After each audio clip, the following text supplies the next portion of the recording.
तो हम टायर का पंचर रिपेयर कर दिए थे।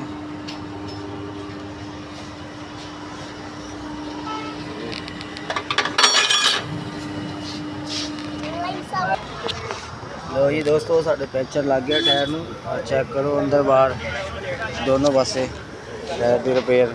ये हमारा लिसा बोर्ड टायर में लग गया। ये हमारा टायर फिट हो रहा है। ये हमारा दिलीप बाबूजी है, tyre fitman, Dilip tyre fitman. Sensor tyre है सर। और ये हमारे उस्ताद जी टायर फिट कर रहे हैं। अरे तू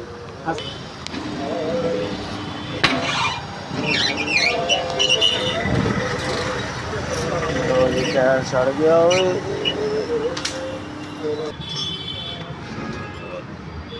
लो जी टायर की फिनिशिंग चेक करो।